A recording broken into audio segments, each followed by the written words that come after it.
folks, welcome back to my channel. आज सुबह हम एक बात करेंगे फ़िलहाल जो देश में चल रहा है, जो बहुत ज़्यादा ज्वलनशील बना हुआ है फ़िलहाल, जिस पे राज्यों के मुख्यमंत्रियों के बयान आ रहे हैं। अपोजिशन और पक्ष विपक्ष के बीच जिस मैटर पे बात चल रही हो, और जो मैटर जुड़ा हुआ हो उस राज्य के फ़िल्मी दुनिया से, एक इस सितारे से, फ़िल्मी सितारे से हम बात कर रहे हैं पुष्पा 2 के 4 दिसंबर को हुए उस प्रीमियर में, जिसमें थिएटर में एक स्टैम्पीड में भगदड़ में एक महिला की मौत हो गई और उसका पुत्र जो उसके साथ ही था, उनके साथ ही था, वो अभी आईसीयू में गंभीर स्थिति से लड़ रहा है। तो आइए इस बारे में बात करते हैं। जैसा कि आप सब जानते ही होंगे, तेलंगाना के मुख्यमंत्री, जो कि कांग्रेस के मुख्यमंत्री हैं, उन्होंने बयान दिया कि विधानसभा के अंदर उन्होंने ऐसा अकबरुद्दीन ओवैसी को बताते हुए कहा कि जैसे जब ये स्टैम्पीड हुई तो उस महिला की मृत्यु के बाद जब पुलिस के लोगों ने, सिक्योरिटी ऑफिसर्स ने अल्लू अर्जुन को, जो पुष्पा 2 द राइज मूवी के पुष्पा 2 मूवी के जो हीरो हैं, उन्हें बताने की कोशिश की कि ऐसी-ऐसी घटना हो गई है। तो उन्होंने कहा कि अभी ये पिक्चर हिट जाएगी। सुन के बाद लोगों को बहुत दुःख हुआ इस मैटर पे कि ये कोई आम इंसान नहीं है। इसके ऐसे लोग जिनके बातों को देश में उनके चाहने वाले लोगों के द्वारा बहुत ज़्यादा सीरियसली लिया जाए। बहुत ये एक कल्टिश पर्सनैलिटी होती है लोग। ये एक कल्ट ऑरा टाइप होता है इन लोगों का, तो इन लोगों की कही हुई चीज़ें, इन लोगों की क्या हुआ एक भी चीज़, ये बहुत ज़्यादा मायने रखता है उनके फैंस के लिए। देश में हो रहे समकालीन घटनाओं पे अगर हम एक नज़रिए से देखो तो इन लोगों का देश के कॉमन फोक्स के बिहेवियर में बड़ा योगदान होता है। जैसा ये लोग करते हैं, जो एक करंट लाइफस्टाइल फॉलो किया जाता है, उन्हें कहीं न कहीं ये लोग इन्फ्लुएंस करते हैं। और फिर वैसे व्यक्ति के द्वारा ये बयान आना कि महिला की मृत्यु हो गई है बताने के बाद कि अब ये पिक्चर हिट जाएगी, कहीं न कहीं बड़ा असंवेदनशील लगता है। सुन के ऐसा लगता है जैसे कि विश्वास न किया जाए, परंतु कितना सच है कितना झूठ है ये तो कहने वाला वो एक्टर जाने, या फिर सुनने वाला वो ऑफिसर, या बताने वाले श्री मुख्यमंत्री रेवंत रेड्डी जी जाने। परंतु यह टॉपिक इतना छोटा है नहीं, तो आइए इस पे आज हम बात करते हैं, क्योंकि बात करना मेरा काम है और ये मेरा चैनल है तो करना तो पड़ेगा ही। तो बात दरअसल ऐसा है कि ये जो बंदा है अल्लू अर्जुन, ये एक मीडियोकर दिखने वाला बंदा है, जो नेपो किड है, ज़ाहिर-सी बात है। क्योंकि इसके फैमिली के लोग पहले से ही फिर वहाँ के फ़िल्म इंडस्ट्री में, तेलुगु फ़िल्म इंडस्ट्री में बहुत प्रोमिनेंट प्लेस होल्ड करते हैं। इसकी जो बुआ है वो वहाँ के मेगा स्टार और एक समय पे केंद्र में मंत्री रहे, चिरंजीवी की वाइफ़ है। तो एक तरह से ये चिरंजीवी जो हैं, जो केंद्र में मंत्री रह चुके हैं, और उनके छोटे भाई पवन कल्याण अभी आंध्र प्रदेश के उप मुख्यमंत्री हैं।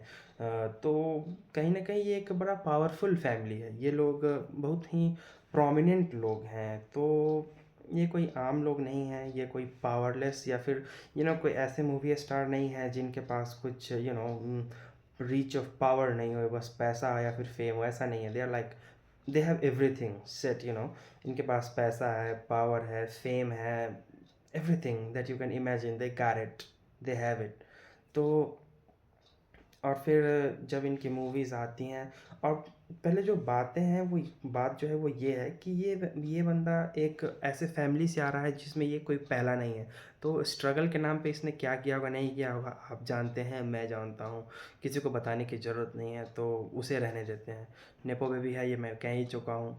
तो कहीं न कहीं इनसेंसिटिविटी एक्सपेक्ट किया ही जाना चाहिए इससे। ऐसा कुछ नहीं है कि इसने पहली बार किया होगा, नहीं, ऐसा कुछ नहीं है। ये लाइक साइकोपैथिक हैबिट्स होती हैं जो with time they don't age like fine wine, they age like rotten wine, rotten things, it just festers. ये बस ज़ख्म की तरह बढ़ता है, जिसका इलाज ना किया गया हो उस तरह ये बढ़ता है, और ये बढ़ने वाले बीमारियों की तरह है ये सारी चीज़ें।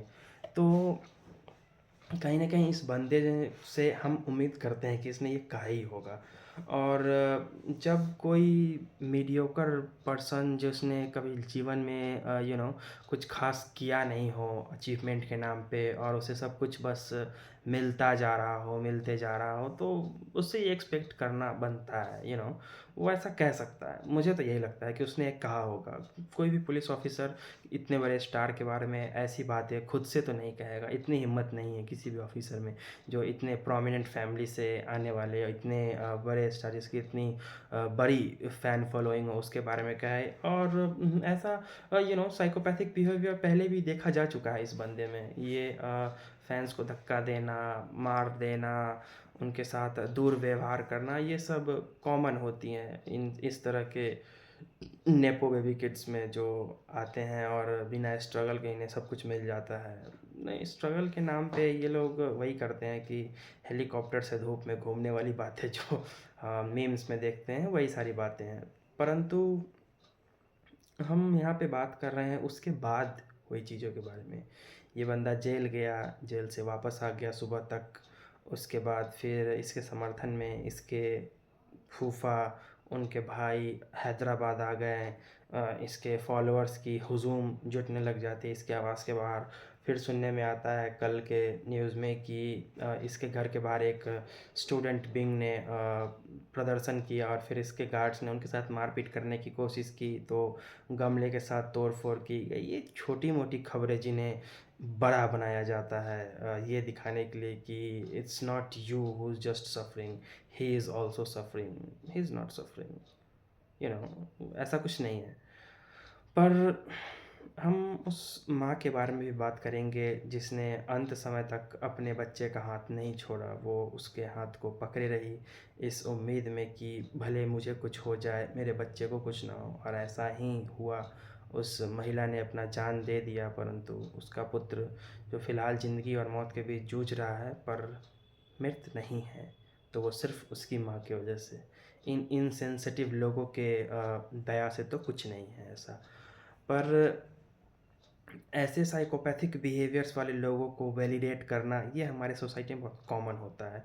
हम ऐसे लोगों को ही ज़्यादातर एक कल्ट का हिस्सा बना लेते हैं। जैसे सलमान खान की जो मीम्स या रील्स वायरल होती रहती हैं जिन्हें सिग्मा, चैड की तरह पोर्ट्रे किया जाता है। अभी तो इंस्टाग्राम पे ख़ैर ये सब बहुत ज़्यादा वायरल है, तो वी कैन अंडरस्टैंड कि हमारी सोसाइटी किस तरह की चीज़ों को एक्सपेक्ट करती है।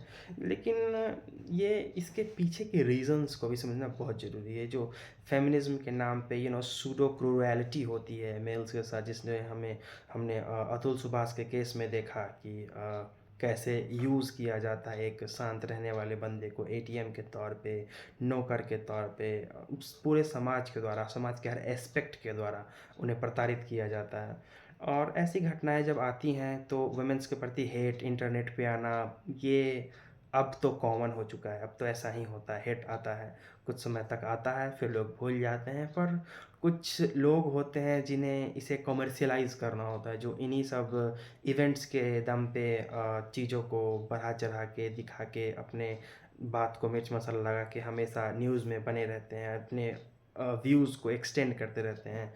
जैसा कि आपको लगे शायद मैं भी कर रहा हूँ, पर पता नहीं, I don't know, I don't care.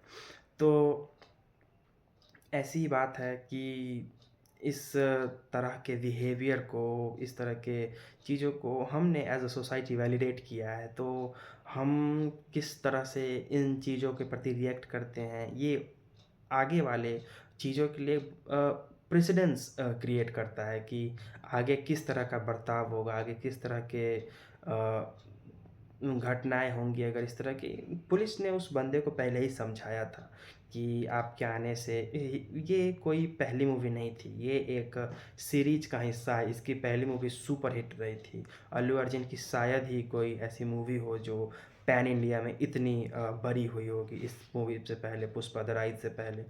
तो उस बंदे को ये समझ में आना चाहिए था कि जो उसका होम टर्फ है, जहाँ पे वो रहता है, वहाँ पे उसकी क्या फ़ैन फ़ॉलोइंग होगी, कितनी भीड़-भगदड़ हो सकती है उसके जाने से। मतलब completely he was know what he would have known the situation कि क्या हो सकता है उसके जाने से और किस तरह से उसे टैकल किया जाना चाहिए। But still he chose in his arrogance कि मैं तो करूँगा, मुझे फ़र्क नहीं पड़ता। अभिनव अरोड़ा। तो वही बात है, इसने वही किया जो इसे सही लगा और ये गया और इसके जाने से भगदड़ भी हुई और फिर जब इसे निकलते वक़्त पुलिस ने कहा कि आप शांति से पिछले गेट से चले जाइए, तो इसने वो भी नहीं सुना और ये दरअसल सच्चाई है कि ऐसा ही करते हैं इनके तरह के लोग जो पुलिस को, प्रशासन को, कानून को कुछ नहीं मानते। क्योंकि इन्हें पता है कि पैसे के दम पे हमारे कॉन्स्टिट्यूशनल एंड जो नियम कानून हैं, एडवोकेसी है, इनके लूप होल्स के दम पे ये निकल ही जाएँगे। इन्हें रोकना कानून और व्यवस्था के बस की बात तो नहीं है। ऐसा नहीं है कि कभी नहीं रोका जा सकता है। ऐसा समय आएगा, ऐसे लोग होते हैं जो रोक लेते हैं, परंतु ये सिचुएशंस को जानते हैं, इन्हें पता है कि ये कब कहाँ किस सिचुएशन से निकल सकते हैं। इसे पता था कि ये इस सिचुएशन से निकल सकता है, ऐसा इसने एक्सपेक्ट किया था और हुआ भी वही। ये आराम से वहाँ से निकल गया। ये निकला, इसने हाथ हिलाई, अपने फैन्स को वेलकम किया और स्पीचेस दी, लोगों ने सुनी। कल्ट है भाई, कल्ट में तो होता ही है। और फिर ये उस तरह के जगहों के लोग हैं जहाँ फ़िल्म स्टार्स की मंदिरें बनवाई जाती हैं, उनके पूजा होती है, उन मंदिरों में अभिषेक होता है, पाठ होता है, उनके मौत पे लोग उनके तबीयत ख़राब होने पे लोग आत्महत्या कर लेते हैं। तो ये इस तरह के माहौल के लोग हैं, तो इसे पता था। He was like completely aware of the situation, what was going to happen if he goes there, but still chose to because arrogance. क्या कर लेगा कोई? क्या हो जाएगा? कुछ नहीं कर सकता है कोई। मैं जो कर रहा हूँ वही सही है, मेरे से ऊपर कुछ नहीं है। और ऐसे साइकोपैथिक बिहेवियर्स आपको इस तरह के लोगों में दिख ही जाएँगे। ये लोग साइकोपैथ होते हैं, ये लोग सोशियोपैथ होते हैं और हम और आप इन्हें वैलिडेट करते हैं, इन्हें बढ़ावा देते हैं और फिर हम और आप ही इनके शिकार होते हैं। तो जस करनी तस भोगहु दाता। पर मैं यही कहूँगा सरकार के तरफ से भी थोड़ा और कड़ाई होनी चाहिए थी। इस बंदे को इतना ईज़िली नहीं छोड़ना चाहिए था, ख़ास करके तब जब सरकार को पता था कि इसने कितनी इनसेंसिटिविटी से सिचुएशन को डील किया, कैसे इनसेंसिटिव रिमार्क्स दिए। तो पुलिस प्रशासन की ओर से भी इन चीज़ों को फ़ोकस से रखना चाहिए था। ख़ैर ये मुख्यमंत्री की तरफ से ये जो बयान आया है ये बड़ा ज़रूरी था आना। ऐसे सोशियोपैथिक लोगों के प्रति अगर इतने उच्च अथॉरिटी से बयान आते हैं तो it means that something is going on, something is right there. लोगों ने चुनने में उतना ज़्यादा गलती भी नहीं किया जितना न्यूज़ चैनल्स में दिखाया जाता है।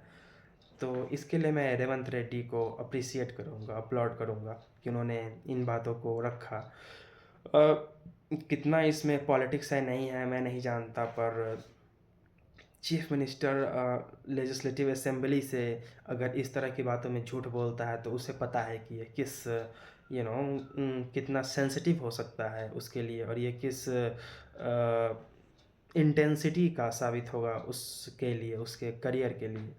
तो बात तो इतना ही है कि किसी की जान गई है, आगे जो भी घोर मट्ठा होना हो तो होता ही रहेगा। लेकिन एक माँ जिसने अपने बच्चे को बचाया और अपनी ज़िंदगी खो दी, वो बच्चा भी बचेगा या नहीं हम नहीं जानते हैं। हम बस प्रे कर सकते हैं उसके लिए और वो हम करेंगे।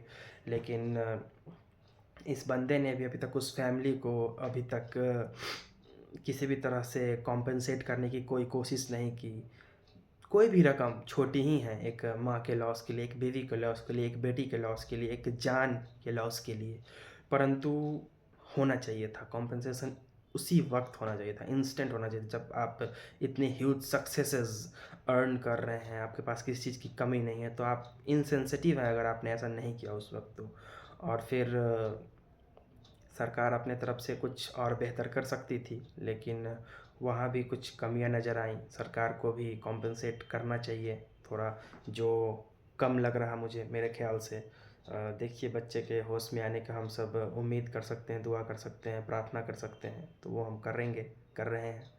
आज के लिए तो इतना ही, और मैं यही कहूँगा एज़ अ सोसाइटी हमारे साथ जो होता है वो पहली बार नहीं हो रहा होता है और वो आखिरी बार भी नहीं हो रहा होता है। हमें सोचना होगा कि हम कैसे लोगों को आइडल्स बना रहे हैं, आइकॉन्स के तौर पे पोर्ट्रे कर रहे हैं अपने सोसाइटी के रिप्रेजेंटेटिव्स के तौर पे। तो ध्यान रखिए क्या करते हैं हम नहीं करते हैं। Every action has its consequence. So या आज के लिए इतना ही। Do like and subscribe. Thank you.